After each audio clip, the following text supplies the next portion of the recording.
பாசம் வெறுத்தல்லவோ பரகரிசை ஆசை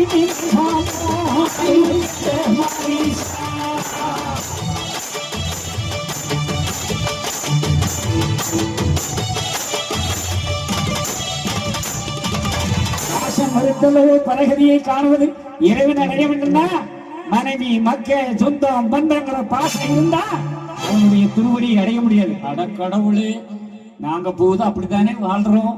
குடும்பத்துல போய் கோயில கும்பிடுறோம், அப்ப கடவுள் திருவடி கிடைக்காதா? நீ கும்பிடுறது தப்பே இல்லை. குடும்பம் அவரே சொல்லிட்டாரு, மக்களை நீங்கள் எல்லாம் வாழ்பண்டம் பதிக்கணும், மக்களையும் சேர்த்து பேசிக்க. அவர் வாழ வைப்பார். ஆனா அவன் திருவடி வேணும்னா பாசத்தை வெறுத்தணும். அதுக்குன்னு பெத்த பிள்ளைலாம் சண்டை போட்டு போயிடக்கூடாதுன்னு சொல்லலை. அவன் வாழுவான், அவனுக்குள்ள கடமையை நிச்சயம். என்ன ராஜா கடமையை செய்ய, அவன் வேலைக்கு வரனா பொண்ணை கட்டினியா, அவன் வேலையில நம்ம போய் இடையில போய் தலை போடக்கூடாது, வாழ்ந்துட்டு போ. நல்லா அவ்வளவுதான். எல்லாத்தையும் உரிய காரியம் முடிச்சாச்சா, இனி இறைவனை தேடு தேடு தேடு தேடிக்கிட்டே இருக்கும். அந்த நிலைமையில தான் வரும். என்ன செல்வம் சரிதானா? அந்த நிலையில இருக்கணும். அதுக்காக தான் வந்திருக்கிறேன். அதான் சொன்னேன், அஞ்சு வீடு அழியுதடா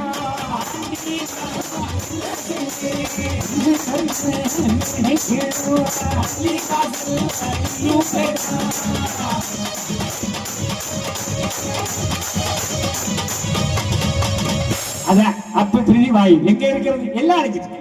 வாங்க வாங்க அனுப்பிடுங்க. வாழ்க்கை எங்கே போகிறது சொல்லுங்க. நல்ல தண்ணீர் ஒரு காலத்துல அப்படியே போடும், தண்ணி ஓடிக்கிட்டே இருக்கும். நம்ம ஆளு வயல்ல வேலை பார்த்துட்டே இருப்பான், வாய்க்கால தண்ணி போடும். தாகம் எடுத்துட்டுனா வாய்க்கால அங்கே இங்கேயும் தள்ளிக்கிட்டு கை எடுத்து கோரி குடிப்பான். நம்ம தாத்தன் பாட்டன் குடிச்சான். அன்னைக்கு என்ன நோயிலே சத்த தண்ணி அவ்வளவு சுத்தமா இருந்துச்சு. ஆமா, முடிஞ்சு போச்சு. அப்புறம் நம்ம ஆளு குளத்துல குளிக்கும் போதே குடிப்பான், ஒண்ணும் செய்யலை. ஆமா, அதுலயும் கற்காட்டு மாநகரத்தை சொல்லவே வேண்டாம், அவங்களுக்கு பாய்ந்தோடு இருக்கிறது தலையில இருந்து தண்ணி. இன்னைக்கு நிறைய பேர் குடிச்சிட்டு போறாங்க. ஆனா அது காலம் மாறி மாறி கிணத்துல எடுத்த தண்ணி எல்லாம் போய் இப்ப எல்லா தண்ணியும் உப்பு தண்ணியா மாறிக்கிட்டே இருக்கு. பூமியிலே எல்லா நீரும் உவரி நீராக மாறுகிறது. காரணம் என்ன? முன்னால ஒரு இடத்துல போர் போட்டான். ஐயா சொன்னாரு, கிணறு பாழாகும்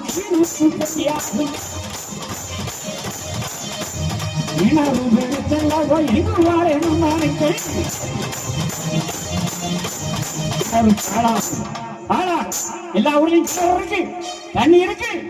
நம்ம எடுக்கிறோமா? குனிஞ்சு எடுத்தா குடல் வெளியில வந்துடும். நம்ம ஆத்தாமாரெல்லாம் அந்த தவளத்துல இப்படி கிடந்து எடுக்கணும், தண்ணி எடுக்கணும். அப்போ கப்பில போட்டு இழுக்கணும். நம்ம ஆளை இப்ப தண்ணி எடுன்னு சொன்னா குடல் வெளியில வந்துடும், தாயோட வந்துடும்.